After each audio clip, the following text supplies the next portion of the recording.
Good morning everyone.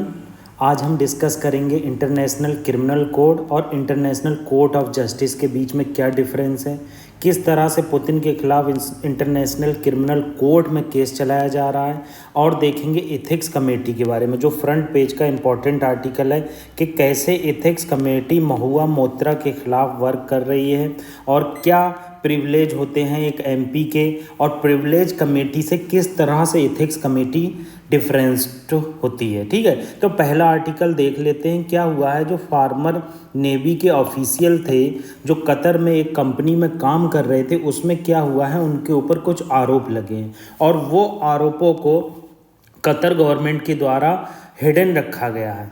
बताया गया है कि कैसे उनको स्पाई के केस में फंसाया गया। तो इंडियन गवर्नमेंट कह रही है कि ये डीप शॉक है, इसलिए इसके लिए हम लीगल प्रोविज़न तलाश कर रहे हैं किस तरह से हम उन 8 लोगों को बचा सकते हैं। आज के न्यूज़पेपर में ये फ्रंट पेज पर आया हुआ है, इंडियन एक्सप्रेस और द हिंदू में, दोनों में। दूसरा आर्टिकल रिलेटेड है कंप्लेंट अगेंस्ट महुआ, जो महुआ मोइत्रा के खिलाफ इथिक्स कमेटी में जो सम्मन पेश किया गया है। टीएमसी की एमपी है महुआ मोइत्रा, तो उसके रिलेटेड इथिक्स कमेटी कैसे वर्क करती है, किस तरह से किसी एमपी को इथिकल आधार पर उन्हें आरोप पत्र लगाए जाते हैं, उनके खिलाफ चार्जेस प्रोड्यूस किए जाते हैं, ये सब आज हम देखेंगे। तो पहला आर्टिकल हम देख लेते हैं इथिक्स कमेटी के बारे में।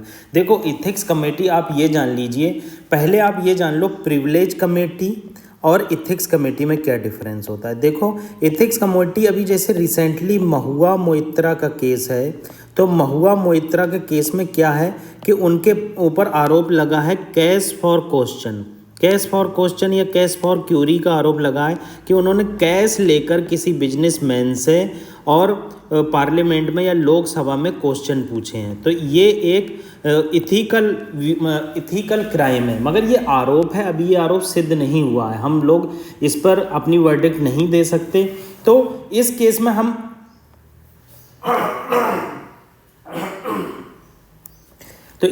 हम कह सकते हैं कि इथिक्स कमेटी का रोल किस तरह से आएगा और कैसे मोरल परसुएशन और कैसे इथिकल कंडक्ट को डिसाइड किया है। जबकि प्रिविलेज कमेटी जो होती है वो इथिक्स कमेटी से बहुत डिफरेंट होती है।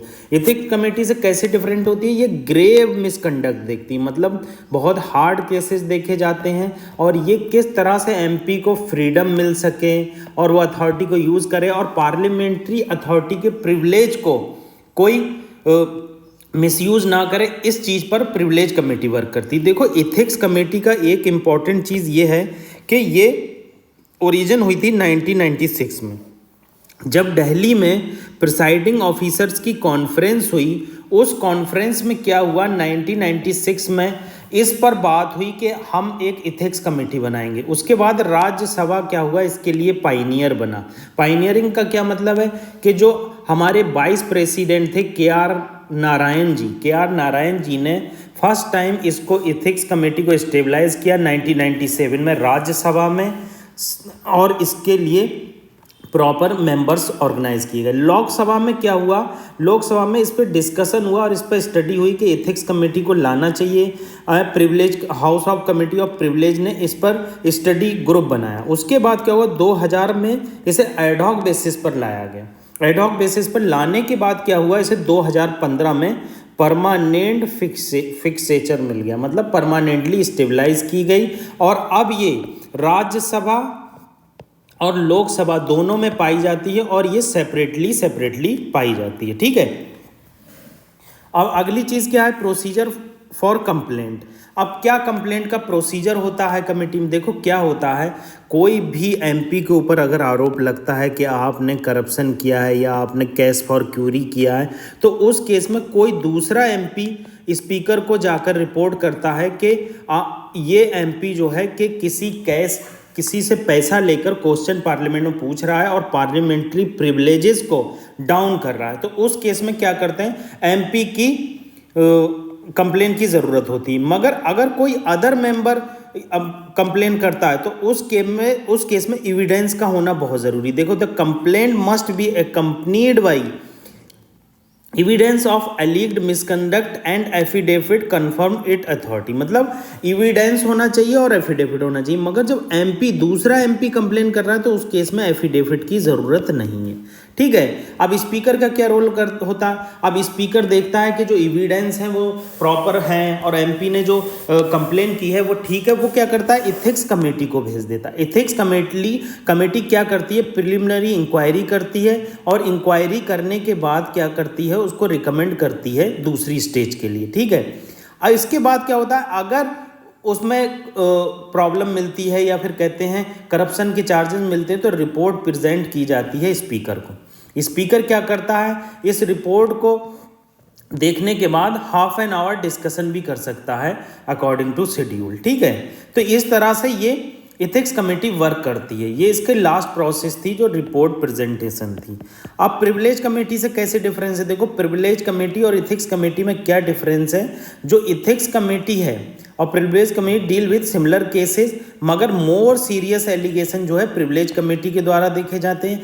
प्रिविलेज कमेटी सेफगार्ड करती है एमपी के फ्रीडम को कि वो कुछ भी बोल सकता है, उसको कोई भी रोकेगा नहीं, उसको अथॉरिटी को, और dignity of parliament. Dignity of parliament का मतलब होता है कि आप ऐसे गाली गलौज या फिर अपशब्द या फिर हाथ का उठाना ये सब ना करें ताकि पार्लियामेंट की डिग्निटी डिग्रेड हो। ठीक है, अब ब्रीच ऑफ प्रिविलेज क्या होता है, एड्रेस किया जाता है एमपी और नॉन एमपी के द्वारा अंडर द प्रिविलेज कमेटी, जबकि इथिक्स कमेटी में फोकस करती है मिसकंडक्टिंग ऑफ एमपीज। मैंने बताया था आपको कि जो एमपी का मिसकंडक्ट होता है वो मेनली इथिक्स कमेटी के द्वारा डिस्कस किया जाता है, जबकि प्रिविलेज कमेटी बहुत सी चीज़ों को देखती है। प्रिविलेज कमेटी के द्वारा देखा जाता है कि फ्रीडम ऑफ अथॉरिटी देखा जाता है, डिग्निटी देखा जाता है, ये सब चीज़ें देखी जाती हैं। देखो अगला आर्टिकल देखने से पहले हम कल के 2 क्वेश्चन डिस्कस कर लेते हैं। पहला क्वेश्चन क्या था कि which of the following article of Indian constitution deal with duty and power of controller and auditor general. तो देखो इसमें ऑप्शन आर्टिकल 149 ठीक है। अगर आपने कल का डिस्कशन अच्छे से सुना होगा तो आपको पता होगा हमने डिस्कस किया था आर्टिकल 149 को कि वो कंट्रोलर की पावर और ड्यूटी को बताता है। ठीक है, दूसरा क्वेश्चन क्या है कि दूसरे क्वेश्चन में बताया it shall be duty of controller it all and auditor general to audit all receipt which are payable into the consolidated fund of India. बिल्कुल ठीक है, ये क्यों आपसे डिस्कस किया था मैंने कि ऑडिटर जनरल क्या करता है, ऑडिट करता है जो रिसिप्ट प्राप्त होती हैं कंसोलिडेटेड फंड ऑफ इंडिया को। ठीक है, controller and auditor general shall have authority to audit and report on account of store and stock kept in any office and department of union and store. ये भी ठीक है। क्या होता है कि आपने अक्सर देखा होगा जो ऑडिट किया जाता है तो उसमें स्टॉक की भी गिनती होती है, तो दोनों ही इसमें करेक्ट हैं। ठीक है, ये दोनों ही ऑप्शन करेक्ट हैं। ठीक है, तो ये कल के क्वेश्चन देखिए। आगे डिस्कशन को बढ़ाते हुए हम इंडेक्स ऑफ इंडस्ट्रियल प्रोडक्शन को देखते हैं। देखो 14 मंथ के हाई पर है इंडेक्स ऑफ इंडस्ट्रियल प्रोडक्शन। देखो इंडेक्स ऑफ इंडस्ट्रियल प्रोडक्शन क्या होता है, हम देखते हैं कि मंथली हमारे इंडस्ट्रियल प्रोडक्शन में कितनी ग्रोथ हुई है। कोई इंडस्ट्री अगर पहले 50 सामान बनाती थी तो क्या ये 78 सामान बनाने लगी है, 100 सामान बनाने लगी। तो इससे क्या होता है, इससे हम कैलकुलेट करते हैं पॉलिसी फॉर्मुलेशन में ये हेल्प करता है हमारा आईआईपी। दूसरा ये हेल्प करता है जीडीपी की कैलकुलेशन में, क्योंकि जीडीपी में बहुत ज़्यादा यूज़ किया जाता है इसका। ठीक है, तो ये चीज़ इंपॉर्टेंट है। आप ये चीज़ मेंस पर्सपेक्टिव से याद रख सकते हैं, मगर ये प्रीलिम्स में पूछा जा सकता है क्या आईआईपी का यूज़ पॉलिसी फॉर्मेशन में किया जाता है, क्या जीडीपी के कैलकुलेशन में किया जाता है। तो ये सब चीज़ें इंपॉर्टेंट है। तो पहले ही चीज़ क्या है, ये इंडिकेटर है हमारे जो प्रोडक्शन में चेंज हो रहा है, ये मंथली पब्लिश की जाती है नेशनल स्टैटिस्टिकल और ऑफिस के द्वारा, ministry of statistics and programme implementation. ठीक है, तो इसके द्वारा ये पब्लिश की जाती है। ब्रॉड सेक्टर इसके द्वारा कवर किए जाते हैं जैसे माइनिंग, मैन्युफैक्चरिंग, इलेक्ट्रिसिटी। ठीक है, अब बेसिक गुड्स कवर किए जाते हैं, कैपिटल गुड्स कवर किए जाते हैं, इंटरमीडिएट गुड्स कवर किए जाते हैं। देखो बेसिक गुड्स क्या हो जाते हैं जो हम प्रोडक्शन में यूज़ करते हैं। कैपिटल गुड्स क्या होते हैं जिससे रीप्रोडक्ट करते हैं। जैसे कैपिटल गुड्स का मतलब होता है कोई मशीन है तो ये कैपिटल गुड है। कैसे कैपिटल गुड है, देखो कैपिटल गुड ये इसलिए है कि इसी मशीन के ज़रिए, ये जो मशीन हम यूज़ कर रहे हैं इसी मशीन के ज़रिए अदर प्रोडक्ट बनाएंगे तो ये कैपिटल गुड कहलाता है। प्रोडक्ट से हम प्रोडक्ट बना रहे हैं, ये कैपिटल गुड। बेस ईयर जो है 2011-12 होता है, ठीक है। तो ये आईआईपी की बेसिक नॉलेज थी कि आईआईपी जो है हमारे प्रोडक्शन में किस तरह से हेल्प करता है, हम लोग उसको जानते हैं कि क्या कैसे प्रोडक्शन हमारी इंडस्ट्री में बढ़ा है। और ये इंपॉर्टेंट चीज़ है, ये मंथली पब्लिश किया जाता है, ये चीज़ आप मत भूलना, ये मंथली पब्लिश किया जाता है और एनएसओ के द्वारा पब्लिश किया जाता है। बेस ईयर इसका 2011-12। सिग्निफिकेंस देख लो, सिग्निफिकेंस क्या है इसका। तो सिग्निफिकेंस में बात की गई है वही कि गवर्नमेंट एजेंसी के द्वारा, जैसे मिनिस्ट्री ऑफ फाइनेंस हो गई, आरबीआई हो गई, तो इसका पॉलिसी मेकिंग में हेल्प होता है। जीडीपी को जो हम कैलकुलेट करते हैं उसमें हेल्प होता है। देखो, इंडेक्स ऑफ इंडस्ट्रियल प्रोडक्शन में 8 कोर सेक्टर होते हैं, ये यूपीएससी इसका क्रोनोलॉजी पूछती। तो ये 8 कोर सेक्टर जो है इंडेक्स ऑफ इंडस्ट्रियल प्रोडक्शन में 40.27% वेटेज है इनका। इसमें से देखो जो आप इसका इंक्रीजिंग ऑर्डर देखोगे या डिक्रीजिंग ऑर्डर देखोगे तो ये रेस सी होता है। मैंने रेस सी करके याद रखा था। देखो, रिफाइनरी का सबसे ज़्यादा इसमें कंट्रीब्यूशन होता है, फिर इलेक्ट्रिसिटी, फिर स्टील, फिर कोल, फिर होता है क्रूड ऑयल, फिर नेचुरल गैस, फिर सीमेंट एंड देन फर्टिलाइज़र, ये होता है। मगर रेस सी आप याद रख सें। देखो, रिफाइनरी 28.04 इसमें वेटेज है उसका, ठीक है। और जबकि उसके बाद इलेक्ट्रिसिटी 19.80 है और स्टील का 17.92 है और कोल का 10.33 है। उसके बाद क्रूड ऑयल का है, फिर उसके बाद देखो नेचुरल गैस का है और लास्ट में देखो फर्टिलाइजर्स का है। आप लास्ट का और शुरू का याद कर लेते हैं तब भी बहुत ज़्यादा प्रॉब्लम सॉल्व हो जाती है। अगला आर्टिकल देख लेते हैं हम आईसीसी के बारे में, इंटरनेशनल क्रिमिनल कोड के बारे में। रिसेंटली क्या हुआ है, जब से आईसीसी ने पुतिन के खिलाफ अरेस्ट वारंट निकाला है उसके बाद वो फर्स्ट ट्रिप जो है किर्गिस्तान गए हैं। तो पहले हम किर्गिस्तान का मैप देख लेते हैं वर्ल्ड मैप पर। देखो, वर्ल्ड मैप पर ये देखो किर्गिस्तान का मैप दिखाया गया है। ये ट्रॉपिक ऑफ कैंसर जा रही है जो हमारे इंडिया से होती हुई, अरब से होती हुई, लीबिया, इजिप्ट से होती हुई जाती है। इसके ऊपर ये हमारा किर्गिस्तान है। किर्गिस्तान का बॉर्डर जो है इसका ईस्टर्न साइड में चाइना से मिलता है और नॉर्थन साइड में कजाकिस्तान से मिलता है, वेस्टर्न साइड में उज़्बेकिस्तान से मिलता है और साउथर्न साइड में इसका तजाकिस्तान से मिलता है। देखो, आप छोटे मैप में देख लो, ये हो गया आपका चाइना, ये कजाकिस्तान, उज़्बेकिस्तान, तजाकिस्तान और ये किर्गिस्तान और इसकी कैपिटल बिश्केक, ठीक है। अब हम आईसीसी के बारे में देख लेते हैं। देखो, इंटरनेशनल क्रिमिनल कोड जो है मेनली इंडिविजुअल क्राइम को बहुत ज़्यादा देखता है। जैसे अभी रिसेंटली चर्चा में आ रहा है कि नेतन्याहू के खिलाफ इंटरनेशनल क्रिमिनल कोड में बहुत सारी अरब कंट्रीज़ जो हैं वो कंप्लेन देंगी कि इंडिविजुअल क्राइम है, ये जीनोसाइड है, जो बहुत सारे बच्चे मारे जा रहे हैं। यूनाइटेड नेशन ने भी अभी रिसेंटली कहा, जब आप किसी को गैस चैम्बर बनाकर रखोगे 56 सालों तक तो वो तो फटेगा ही। तो इसके बाद क्या हुआ, वहाँ के फॉरेन मिनिस्टर, इजराइल के फॉरेन मिनिस्टर ने यूनाइटेड नेशन के चीफ सेक्रेटरी का रिजिग्नेशन मांगा। तो इस तरह से क्या होता है, इस केसेस को जो इंडिविजुअल होते हैं, जो जीनोसाइड के होते हैं, वार क्राइम के केसेस होते हैं, वो आईसीसी के द्वारा देखे जाते हैं। जबकि आप आईसीजे को देखोगे, इंटरनेशनल